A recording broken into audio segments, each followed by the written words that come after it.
Welcome to the Art of Hobbiness. My name is Tam, and I am joined by my lovely co-host, Erin Shimoni. Hello. Okay, so I'm going to be honest. We're jumping on the Taylor train in this episode. Yep, I'm just going to come right out with it. It was pretty exciting. It's a very iconic moment. It's very on topic right now. Yes. I feel like we would just be so silly Yeah. to not have an episode I that agree. talks about Yes. it. Especially because for those who watched it, Taylor calls to the joy of hobbies Right. and what they did. I mean, for that her. definitely piqued our interest, right? So how could we not be Yes. a part of this, Yeah, right? right. So for those who are not aware, which is very possible that there are those Yeah, who are not aware, sure. Taylor Swift was recently on the Jason and Travis Kelce podcast called New Heights. So obviously we support our other colleagues in this industry.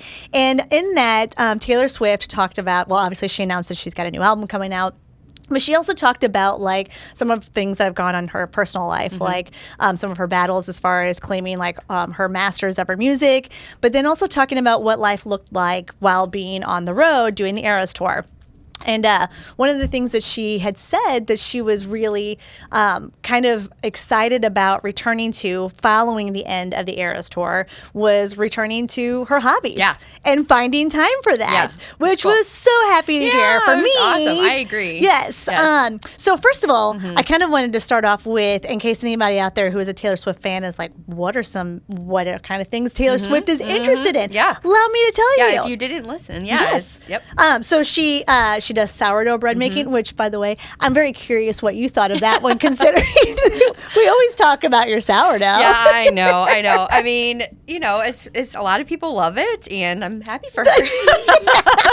Love it. She talked about numerology as a hobby of hers that she's interested in, which I actually did not know what numerology was, which for anybody who doesn't know, it's basically just playing with numbers and the significance of them, right?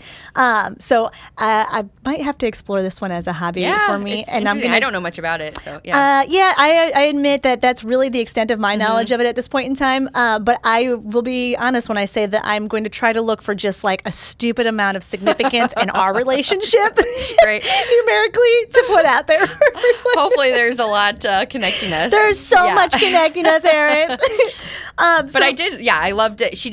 I feel like a lot of her hobbies that she talked about were like grandma hobbies or like the comfort hobbies that we talk about, you know, or cottagecore hobbies, you know, like, She said something along the lines of like the hobbies that she does are like something that you would have done in like the 1720s or something like that. It's like you said, very grandma, very just elder homemaking type of thing. Absolutely. Yeah. Which that's an excellent point. Let me say the remainder of hers, and I want to go back to that homemaking piece. Sure. So she also says she does, I think I said sewing, homemade blankets, painting, cooking, and she designs and makes purses. Yeah. But you brought up a good point about like this homemaking piece.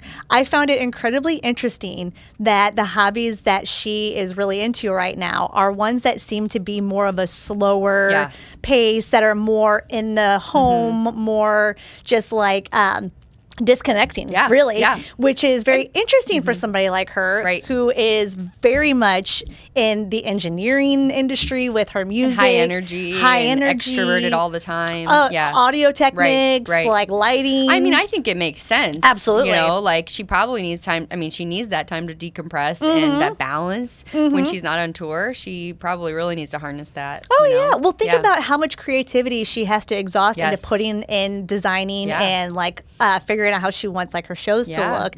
And I think, I mean, as we speak to a lot on our hobby on this podcast, is that when you're doing hobbies, it really does help your mind slow down. If you're really into it and get in that flow state. So it probably actually helps boost her creativity a lot. That's a very good point that I hadn't considered. But I think you're right. I think like they kind of all play into each other to really like round out like her creative realm, right? Definitely. Something that I really got excited about, not just in the fact that, you know, she's like calling to the hobbies, but the fact that it, you know, obviously we are huge promoters of hobbies and we have our platform, right? But like Taylor Swift's platform is obviously ginormous compared to ours.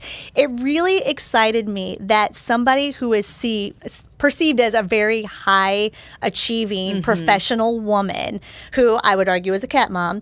Well, I think she would argue she's a cat mom. So mom is in this space, using this platform to say that like hobbies are an escape and a way to help her to kind of decompress after high performing, work, essentially, right?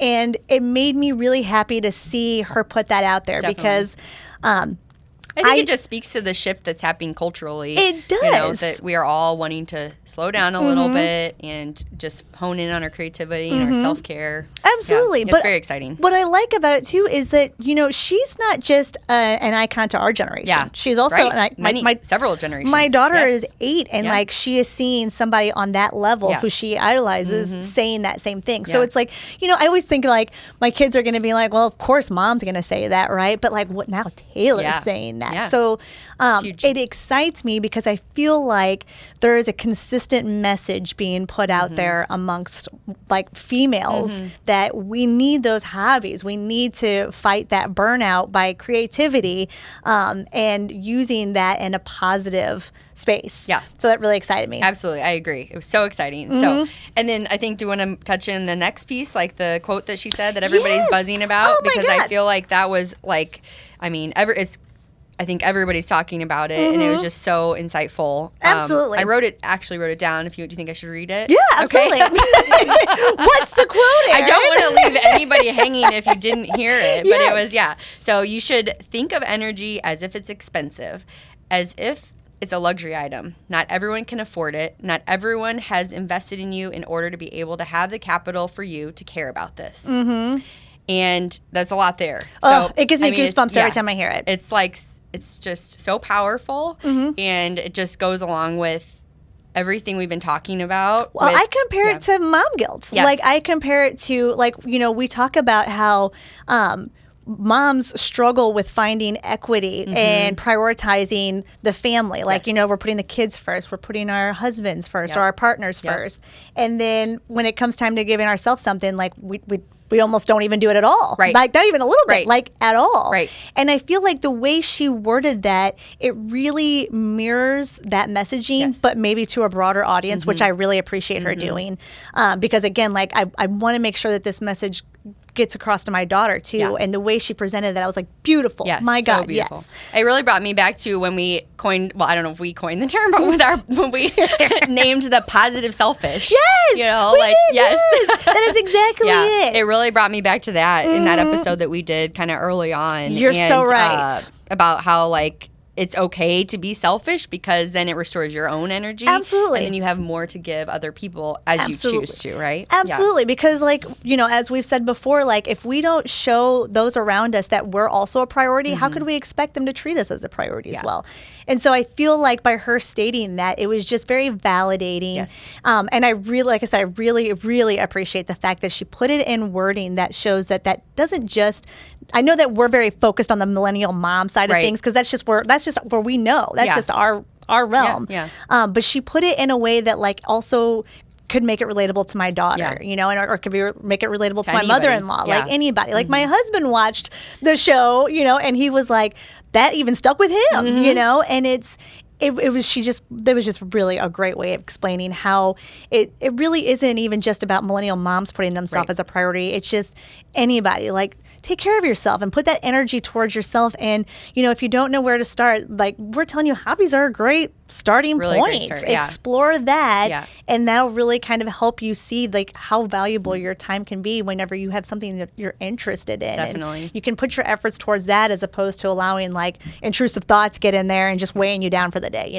Absolutely. Yeah. I think it was, and then also just thinking about how I think she talked, it's like where you put your attention is what's going to grow in your life, right? And and then like compartmentalizing all the negativity and getting that out of your life, like not giving it energy as well. So like that's going to help your mental health too. Yeah. She also called out something, kind of moving on to the next statement that she made that really was impactful was, we actually just recently did an episode where we talked about whether content creation is killing hobbies and where we kind of stood on that, right? And how we kind of encouraged our audience to not necessarily be creative and do hobbies just for the sake of putting it on socials, right? And Taylor actually talks about and there that she made a statement that was along the lines of like, at best, social media provides us with a wide world to be able to find hobbies, right? Back when I was really trying to find hobbies, it was Google. I was going to Google and I was like, tell me what to do. And Google's like, here's 4. And I know you've probably already tried them and probably already hate them, but that's it. That's all you got.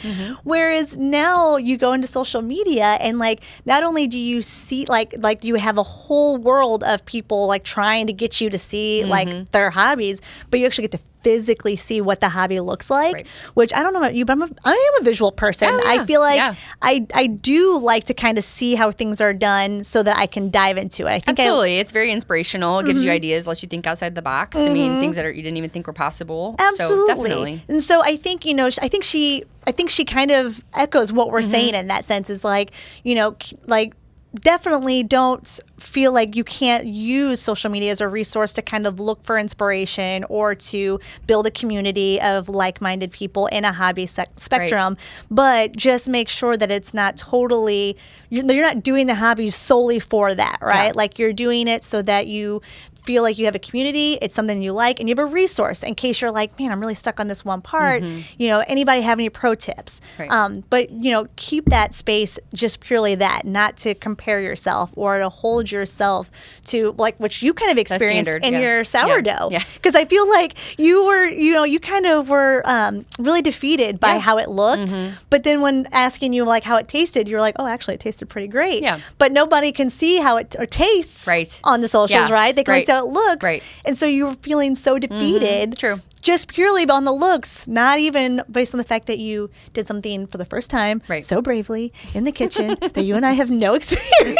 We really just don't vibe it. Yes. And, you did actually create like actual sustenance for your child to eat. Like you could feed your family. No, it's so true. And like bringing it back to what you're talking about, not like utilizing the socials for the content creation, but like not utilizing it to, I guess, get your dopamine burst, like your dopamine, for your hobby, like just for your like you want to do it for yourself, right? So I think that was an important question that you brought up was like to really check in with yourself and make sure like are you doing it for yourself or are you doing it for other people? Absolutely. Right? And so I just really wanted to make sure that we drew attention to some really key points that Taylor said in that episode because I just feel like she really helped to take the message that we're trying to promote and she put it on a bigger platform. So this is my formal thank you to Taylor Swift for taking that moment to put the message that we feel and support on a bigger platform and getting that message in front of my daughter, because I feel like my daughter heard it from an idol's perspective as opposed to her mother's perspective and seeing that it echoes, it was encouraging for me. I agree. I think just the takeaway is that you only have one life. You should be your number one priority to invest in yourself, take care of yourself, surround yourself with people that support you, and kind of block out the rest, right? Absolutely. So, don't waste your energy on doing something that doesn't feel fulfilling. Like we can have a fulfilling life that isn't the step-by-step process that society has taught us. Like you can be creative and go off that beaten path and find your own happiness, and you can build a family that supports that and also is there for you, and even channels that energy for themselves. And you work together to be very successful. I'd argue that you're gonna probably have a lot happier life. Oh my God! That, right? Yes, I mean, we should get our husbands back on the show because I feel like they would echo that message. We should do a follow-up. We do need to. Episode said with the husbands. We need to talk about that. We'll get it on the books, folks. But yes, thank you again, Taylor. Yes, go girl. Yeah, so inspirational and love it.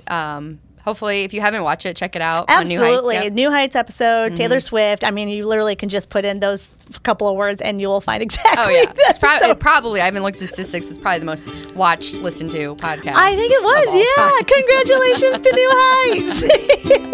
Thanks for stopping in Thank you. Yeah, thanks for joining us on The Art of Hobbiness. We'll catch you next time. Bye.